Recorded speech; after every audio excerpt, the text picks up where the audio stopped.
Today I'm going to be learning more about the Swedish language by watching this video. Swedish slang is insane. I couldn't believe this. So interested to know some Swedish slang. Tell me what your favourite Swedish slang is. Tell me if the slang varies between the different parts, the different regions, different cities in Sweden. Sometimes that happens, definitely in the UK. Every city or part of the country has different slang and different words that are used. So tell me your favourite Swedish slang. Let's learn. This video is brought to you by Swedish Pod 101.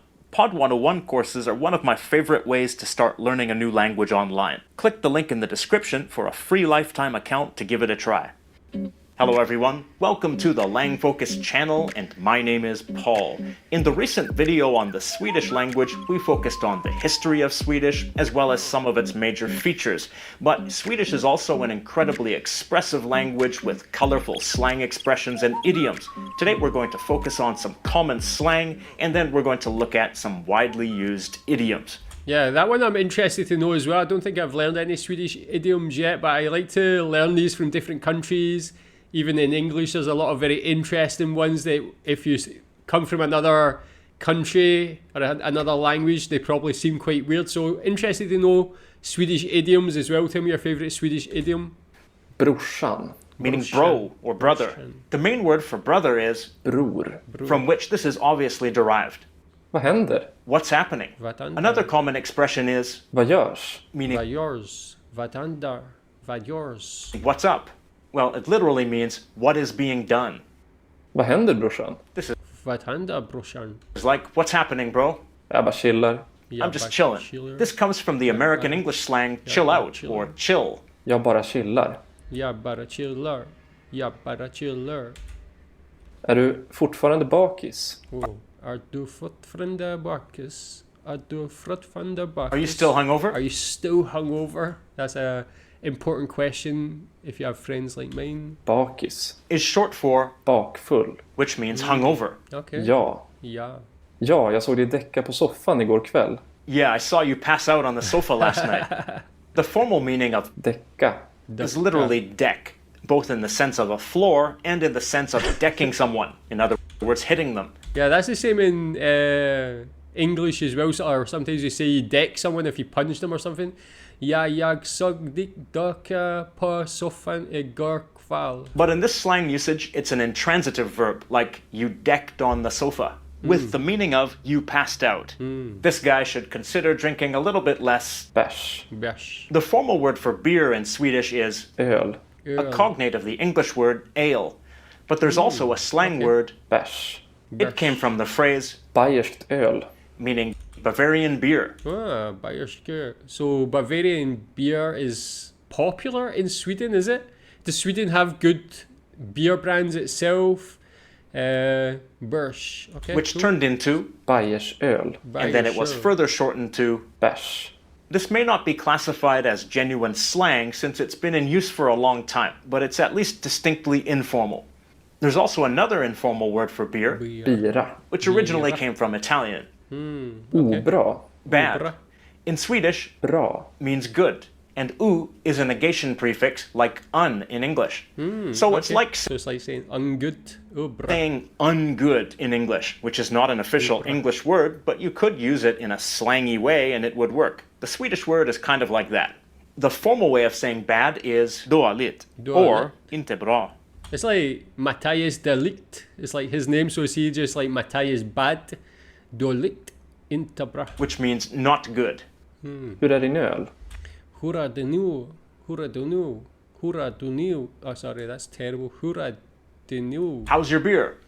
Ganska obra. Pretty Ganska bad. obra. A similar word is Ocool. uncool.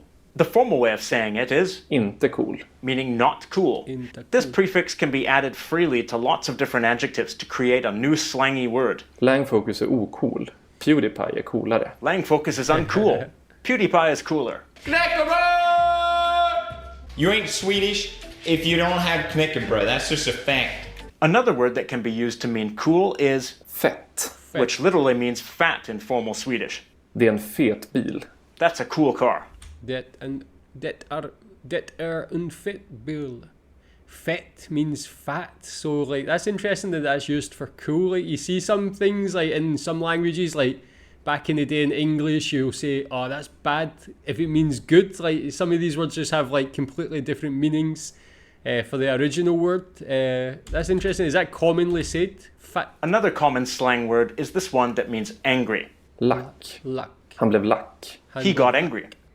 Han blev lack för jag sa att han var fet. Men jag menar att han var cool.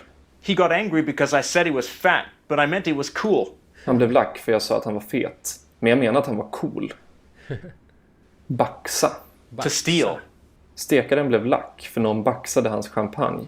The rich guy got angry because someone stole his champagne. Stekare. This literally means griller, Stekaren. as in someone who grills steak. But in slang, it refers to a snobby rich guy who likes to flaunt his wealth in the bars of Stockholm. That is brilliant. So somebody, it's like, again, that's very unique. Like, and I like how they're taking that word, someone who cooks steak, to mean a rich guy. Again, is that so? This one's saying in Stockholm. Is that something that's more commonly used in Stockholm? Is it used everywhere?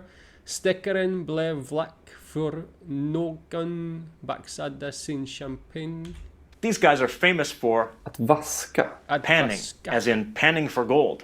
In slang, it means ordering 2 bottles of champagne and dumping out the contents of one of them, just to show off how rich they are. Yeah, that's what I seen on the previous video, Poesy for Fiskar, and that's what they were doing. And I learned that is something that is quite unique in Sweden as well, to show off how rich you are pouring out champagne. I guess like other countries they do it where they shake it up and like spray it everywhere and stuff like this.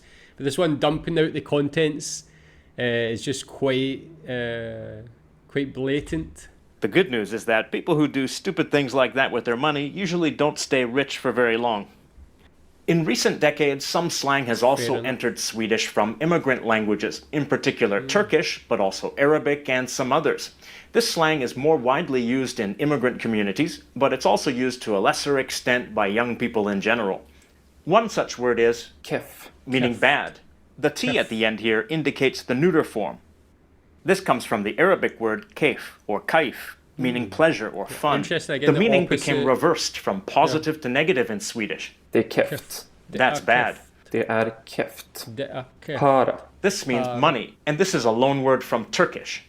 Aina. This means Ayna. police. This comes from Turkish aynasız, which means without mirror, an expression used in Turkish to refer to police in a negative way. Oh, that's pretty interesting as well. Like, is there a lot of Turkish people in Sweden? That's interesting how the language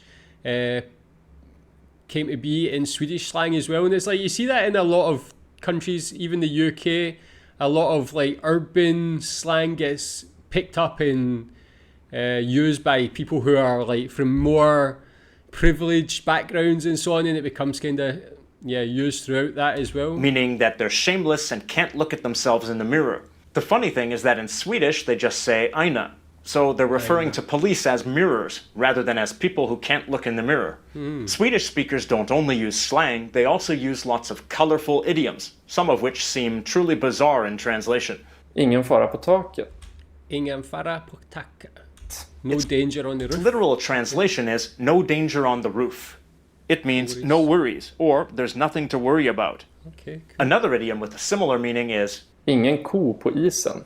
Ingen ko på isen. No cow on the ice.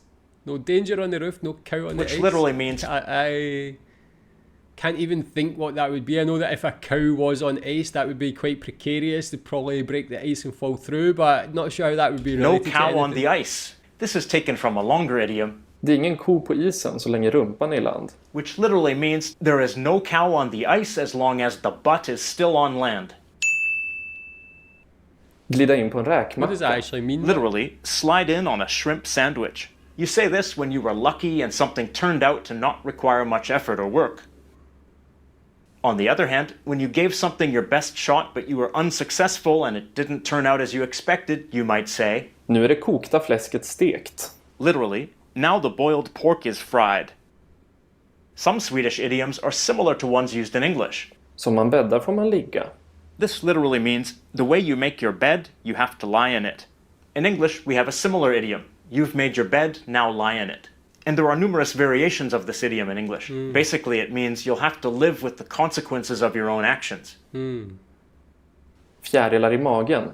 This means butterflies in the stomach, meaning something like an anxious feeling. Yeah, those ones definitely too are that are commonly used. Like you say, you got butterflies in your stomach if you're nervous, things like that. Say you made your bed, you have to lie in it. If you saying to someone when they've already made this decision, they kind of need to stick with that. So yeah, quite cool that there's like almost direct translations in Swedish for those as well. Det är lätt som en plätt. Literally, that's easy as a pancake, and it simply means that's really easy. In English, we have a number of expressions like this. One of them is easy as pie, though that's a pretty outdated expression and no one really uses it anymore. Maybe that's something my grandmother would say. Det är lätt som en plätt. I like how that kind of rhymes as well. That's quite interesting. Maybe that's why pancake was specifically used in that. But another similar expression might example. be it's a cakewalk. Both expressions mean that something's really easy to do. Köpa grisen i säcken. Buy the pig in the bag. This is similar to the English idiom buy a pig in a poke, poke meaning sack or bag. In both languages, Never it heard that means to before, buy actually. something without examining the item first so that it might not be exactly what you expect it to be. It might be fake, low quality, or broken, etc. You've never actually I'm heard sure of I'm that just saying. barely scratching the surface of Swedish slang and idioms, but the great thing about social media is that you can participate in the comments. So, Swedish speakers, why don't you write your favorite slang and idioms in the comments down below? Yeah, tell me what you think about that. Tell me if they're commonly used, the slang.